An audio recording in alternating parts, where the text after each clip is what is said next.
Jésus fut un mystère. Il n'était pas simplement mystérieux. Il fut un mystère. Il n'a pas été simplement mal compris. Tant de gens ont dit à son sujet, il était un homme tout à fait mal compris. Non, il n'était pas simplement mal compris, il était incompris. Et c'est très différent. Jésus ne se conformait à aucun des principes ou des méthodes que ce monde a comme base. Il ne faisait pas ce qu'on espérait qu'il fît, que ce soit de la part du monde ou de ses amis. Souvent, il retarda ce qui était attendu de sa part. Il ne le réalisait pas à l'instant parce qu'on le lui demandait ou parce qu'on s'attendait à cela de sa part. Il mettait un intervalle entre la perspective d'une chose et tout ce qu'il faisait. Et dans cet intervalle, on doit placer cette unicité qui le concernait en tant que genre d'homme, son ordre différent des autres hommes. Si vous essayez de l'ajuster, de faire de lui une partie d'un ordre humain établi, de montrer comment il fit ceci ou cela de façon bienveillante, simplement parce qu'il était tellement bon, vous avez complètement manqué le point essentiel. Pourquoi, par exemple, lorsque cette situation embarrassante s'éleva au mariage à Cana en Galilée et que cela lui fut présenté comme son occasion favorable, l'a-t-il repoussé par quelque chose qui avait toute l'apparence d'une rébuffade? Quant à l'attente des gens, rien ne serait passé. Mais ce qui s'ensuivit le fut en raison de quelque chose d'autre, qui appartenait à un royaume entièrement différent. Et nous trouvons le même genre de choses répétées en d'autres circonstances. Il ne faisait pas ce que les gens attendaient qu'il fît. Il fit très souvent ce à quoi il ne s'était jamais attendu. Il fit l'inattendu. Non seulement il prit les gens complètement par surprise, mais juste là où il perd de pied. Il ne pouvait guère le suivre dans certaines choses qu'il fit.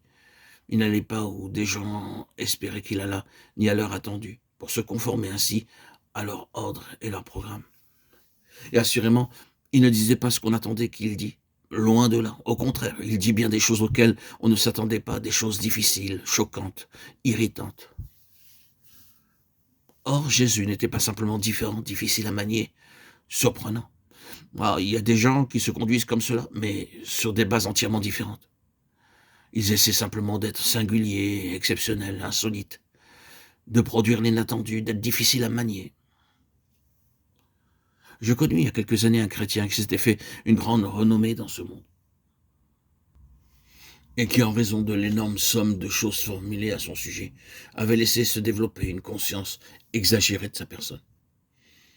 À une certaine occasion où j'avais un échange avec lui dans le jardin, je lui ai suggéré au bout d'un temps d'entrer dans la maison. Je le pris par le bras pour marcher avec lui, et à l'instant, il se redressa en se raidissant, s'immobilisa sur ses talons et refusa absolument de bouger. Eh bien, pensai-je, qu'est-ce que ceci? J'ai dû attendre une minute ou deux, manifestement jusqu'à ce qu'il se soit assuré qu'il était juste de bouger. Alors il se détendit, et nous avons marché, assurés, ensemble, mais pas en se tenant le bras. J'avais ici appris ma leçon. Je parvins à savoir qu'il avait adopté une attitude à cet égard, qu'il n'allait jamais se permettre d'être influencé ou affecté, ou conduit, ou en quelque manière mis en mouvement par un autre être humain.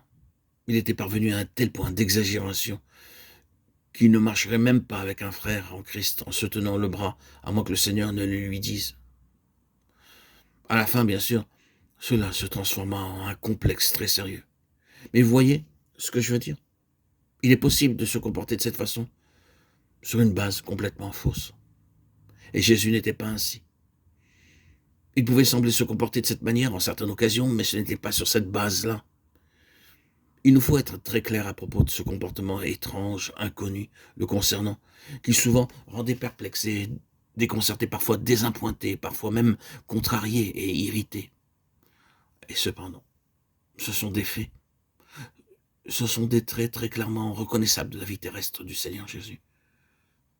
Il ne faisait pas partie de l'ordre de choses dont j'ai parlé, une conscience de soi exagérée, une indépendance délibérée, essayant d'être différent des autres, sous une camisole de force inflexible.